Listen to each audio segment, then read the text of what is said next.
Assalamualaikum warahmatullahi wabarakatuh.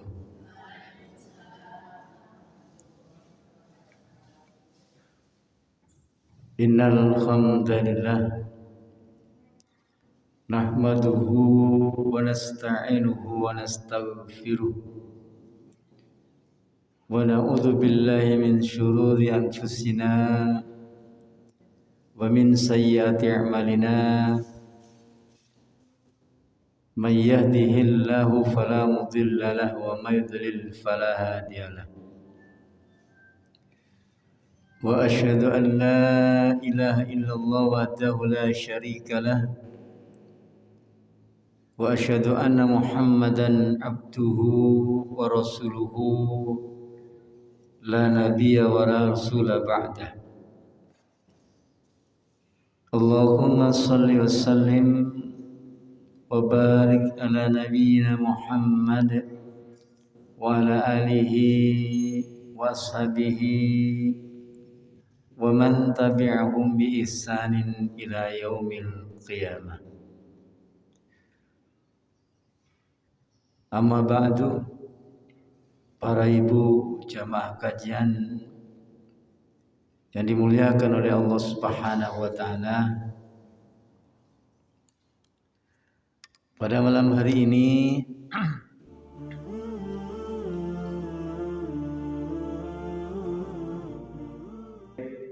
kita mulai materi. Masih seputar basmalah karena sudah 4 minggu kita tidak mengkaji ini. Saya ulangi pada bagian yang terakhir kemarin. Tentang basmalah. Jadi pendapat ulama tentang bacaan basmalah dalam sholat itu beragam, macam-macam. Kalau Imam Malik tidak membacanya dalam sholat fardu, jadi langsung alhamdulillahi rabbil alamin. Memang tidak dibaca. Dalam sholat-sholat fardu, Imam Malik tidak membacanya. Baik sholat itu bacaan imamnya keras ataupun bacaan imamnya tidak dikeraskan, seperti sholat zuhur dan asar, tetap tidak membaca basmalah. Jadi langsung Al-Fatihah. Termasuk surat yang kedua tidak dibaca basmalah. Misalkan baca surat Al-Qari'ah, langsung dibaca Al-Qari'atu mal-Qari'ah, langsung gitu. Jadi setelah Fatihah langsung Al-Qari'ah tanpa membaca basmalah. Yang kedua, Imam Abu Hanifah mengharuskan membacanya ketika membaca Al-Fatihah dalam sholat sir pada setiap rakaat, dan lebih baik membacanya ketika membaca setiap surat. Jadi baik di dalam sholat jahar, sholat sir dibaca, membaca surat pun juga dibaca lebih baik. Imam Syafi'i berpendapat wajib membaca basmalah dalam sholat jahar keras dan dalam sholat, tetapi di dalam sholat sir, artinya duhur, asar seperti itu, tidak dibaca dengan keras. Jadi dibaca dengan sir, tidak dikeraskan. Jadi kalau baca maghrib misalkan, tetap baca Bismillahirrahmanirrahim, Alhamdulillahi rabbil alamin, tetap dibaca keras. Itu Imam Syafi'i. Imam Ahmad bin Hambal berpendapat harus membacanya, tetap membaca tetapi sir dalam sholat, dan tidak mensunahkan membacakan dengan jahar. Jadi ibu-ibu, ada 4 pendapat imam-imam ini, jangan dipertentangkan, karena masing-masing ada dasarnya. Lalu kalau kemudian kita misalkan tidak membaca langsung Alhamdulillahirabbil alamin, setelah keluar dan nanya, kamu tadi basmalahnya dibaca apa enggak? Tidak, bid'ah kamu. Nah, kalau ada yang begitu, berarti orang ini berani membid'ahkan Imam Malik. Kalau ada orang yang baca Bismillahirrahmanirrahim lalu keluar, tidak ikut, kenapa? Basmalahnya jahar. Terus kenapa? Tidak sah sholatnya. Berarti menjadikan Imam Malik ketika sholat tidak sah. Berani?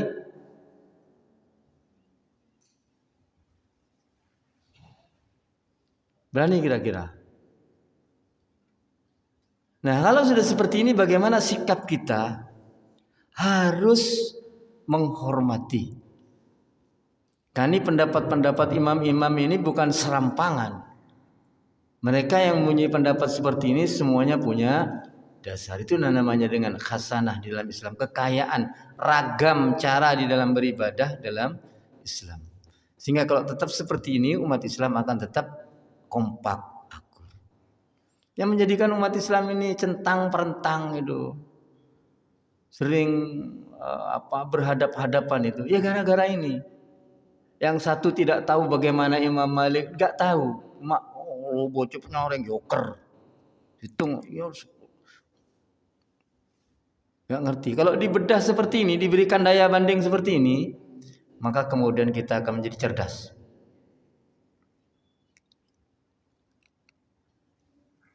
Apa yang menjadikan sumber perbedaan pendapat tersebut? Adalah karena perbedaan pendapat mengenai status basmalah. Ini yang menjadikan sumber. Apa sih? Kemudian imam ini kok menjadi berbeda? Karena mereka berbeda di dalam menentukan kedudukan basmalah itu. Apakah basmalah ini termasuk surah Al-Fatihah dan termasuk permulaan tiap-tiap surat atau tidak? Ini yang menjadikan berbeda. Apakah basmalah ini termasuk bagian dari surat Al-Qari'ah misalkan? Maka ini yang menjadikan perbedaan. Apakah basmalah ini termasuk ayat di dalam surah Al-Fatihah? Itu yang menjadi perbedaan. Nah, secara ringkas perbedaan tersebut dapat diuraikan sebagai berikut. Yang pertama, Asy-Syafi'iyah berpendapat bahwa basmalah adalah salah satu ayat dari surah Al-Fatihah dan merupakan awal dari setiap surah di dalam Al-Quran. Ini pendapat Imam Syafi'i. Makanya basmalah ditaruh di ayat yang pertama. Bismillahirrahmanirrahim. Alhamdulillahirabbil alamin. Ayat yang kedua. Coba lihat di surat-surat. Sehingga di Al-Fatihah basmalah masuk ayat yang pertama. Sehingga kata Imam Syafi'i, karena dia masuk ayat yang pertama, harus dibaca.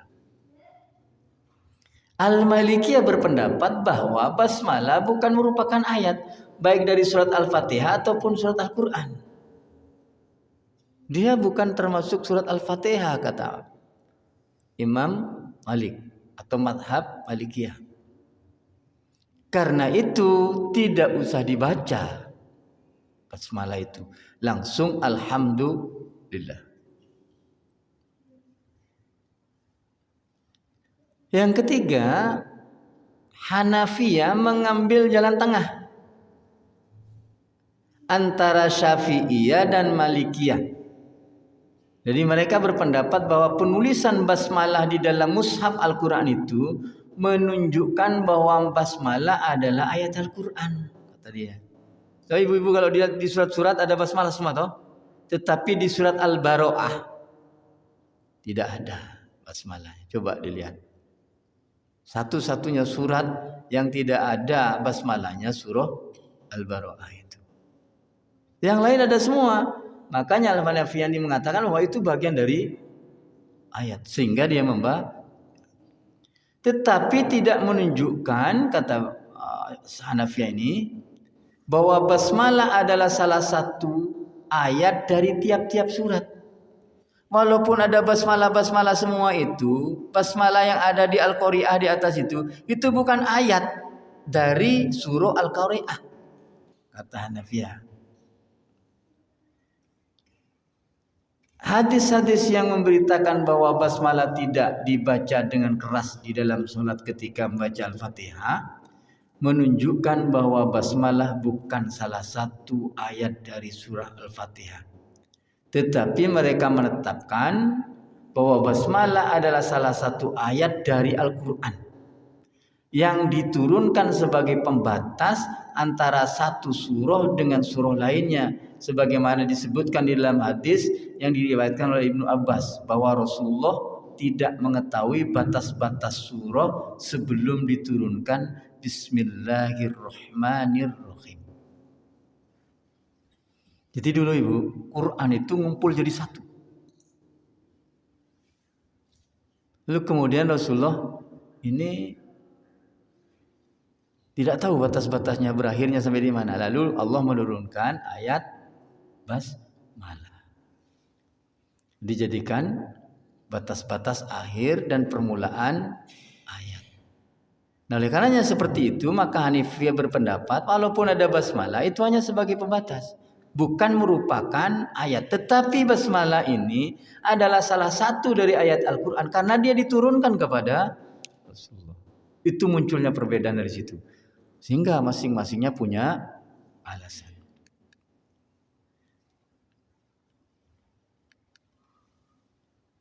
Diriwayatkan dari Qatadah, dari Anas, saya sholat di belakang Rasulullah, saya sholat di belakang Abu Bakar, saya sholat di belakang Umar dan Utsman. Tetapi kata mereka ini, kata ini, saya tidak mendengar seorang pun di antara mereka yang membaca Bismillahirrahmanirrahim dengan keras. Hadis riwayat Nasa'i. Imam Ahmad karena berpegangan dengan hadis ini sehingga basmalahnya tidak dikeraskan. Karena pernah sholat di belakang Nabi tidak mendengar, pernah sholat di belakang Abu Bakar tidak mendengar, pernah sholat di belakang Umar tidak mendengar, pernah sholat di belakang Utsman tidak mendengar. Sehingga tidak baca. Tetapi tidak mendengarnya itu bukan berarti tidak membaca. Berarti membaca atau tidak. Kalau yang keras tadi kan jelas. Nah, ada lagi hadis riwayat Ad-Daraqutni diriwayatkan dari Abu Hurairah bahwa Abu Hurairah berkata, apabila kamu membaca Alhamdulillah surat Al-Fatihah, maka bacalah Bismillahirrahmanirrahim. Sebab surat Al-Fatihah adalah umul Quran dan umul kitab dan sab'ul masani. Adapun basmalah adalah salah satu ayat dari surah Al-Fatihah. Jelas. Berarti basmalah itu termasuk salah satu surah dari Al-Fatihah. Jadi ibu-ibu yang membaca dengan tidak keras karena ikut hadis tadi, yang membacanya dengan keras sebagaimana pendapat Imam Syafi'i berdasarkan hadis yang jelas. Jadi hadis yang pertama yang diriwayatkan oleh Imam Muslim ini menceritakan bahwa Anas tidak mendengar bacaan basmalah Nabi. Anas tidak mendengar bacaan basmalah Umar, Abu Bakar, Utsman. Tetapi ini bukan berarti bahwa mereka tidak membaca basmalah sama sekali. Sebab kemungkinan mereka membacanya tidak keras. Nih. Yang kedua, hadis yang kedua diriwayatkan oleh Nasa'i menyatakan bahwa ketika dia sholat beliau membaca Bismillahirrahmanirrahim. Kemudian setelah selesai sholat beliau berkata, saya adalah orang yang paling mirip sholatnya dengan Nabi. Pernyataan tersebut menunjukkan bahwa Nabi membaca basmalah dengan keras. Ketika mengerjakan sholat. Perlu diketahui bahwa Abu Hurairah adalah sahabat yang dekat sekali dengan Nabi. Dan tidak diragukan kejujuran, kepercayaan, ingatan serta kecerdasannya. Maka tidak mungkin Abu Hurairah berdusta. As-San'ani menyatakan bahwa hadis tersebut adalah hadis yang paling sahih, hadis yang paling sahih di dalam basmalah. Makanya Imam Syafi'i dan Syafi'iyah mengeraskan bacaannya karena berdasarkan hadis yang kedua. Nih ibu-ibu. Jadi jangan dipertentangkan karena masing-masing ada alasannya, ada dasarnya. Yang tidak membaca keras dia ikut hadis yang pertama. Anas, ikut Anas. Anas lo teman ngeding lo slow baca bismillah. Tetapi kalau ngeding bukan berarti tidak membaca sehingga disyirikan. Yang satu Abu Hurairah, orang yang paling dekat dengan Rasulullah sehingga disebut Abu Hurairah itu bapaknya kucing. Karena kemana-mana ikut kaki Rasulullah, nututi Rasulullah sehingga paling dekat. Dan dia mendengar Rasulullah membaca basmalah dengan keras. Artinya apa? Sesekali dibaca keras, sesekali dibaca sir. Nah kalau sudah dibuka seperti ini, nggak ada nanti orang yang kemudian makmum imamnya basmalah keras, tidak ada yang pulang. Kenapa? Ngerti hadis yang kedua. Yang dibaca sir tidak pulang, kenapa? Ngerti ada hadis Anas.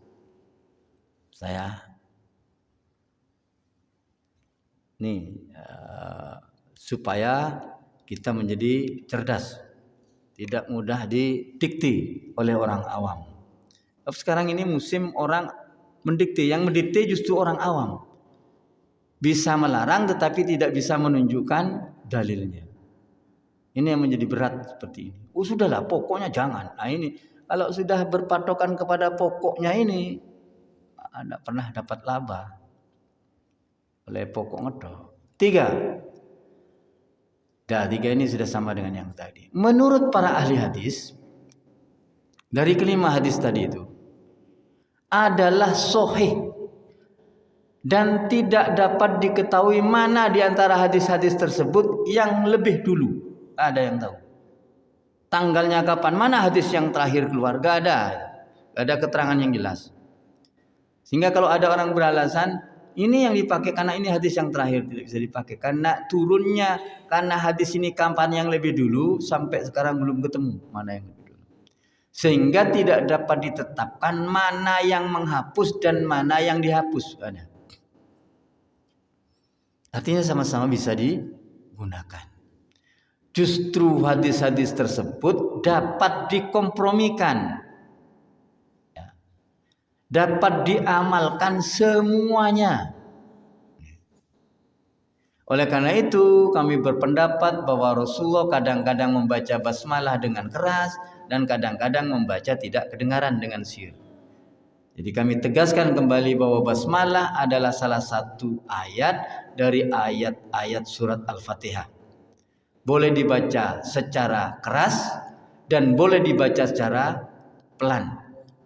Yaitu solat yang diharuskan baca dengan keras boleh dibaca keras, boleh dibaca tidak keras. Dan di solat yang tidak dibaca keras seperti zuhur asar, dibacanya tidak keras tapi tetap membaca. Ini pilihan kalau kita ingin tidak mudah diadu domba dengan hanya basmalah. Baik.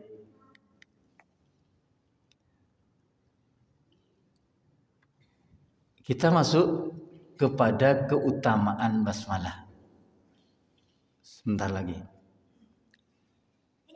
Ibu-ibu, ini basmalah dalam praktek amal keseharian. Basmalah ini disunnahkan pada saat mengawali setiap pekerjaan, apapun bentuknya. Ketika pekerjaan itu baik, disunnahkan dengan membaca basmalah. Bahkan ada yang mewajibkan. Disunnahkan juga pada saat hendak masuk kamar kecil. Hendak ya, artinya belum di dalam itu, di luar. Bismillah. Lalu kemudian membaca doa masuk kamar kecil. Allahumma inni a'udzubika minal khubsi wal khaba'is, baru masuk. Yang masuk kanan apa kiri dulu? Kaki kanan apa kiri dulu? Kiri. Jangan sampai lupa. Jadi masuk ke kamar kecil pun, ke WC pun ada protokolernya kalau dalam Islam. Jangan sampai masuk kaki kanan dulu. Kalau keluar kaki kanan. Setelah di luar membaca ghufronaka.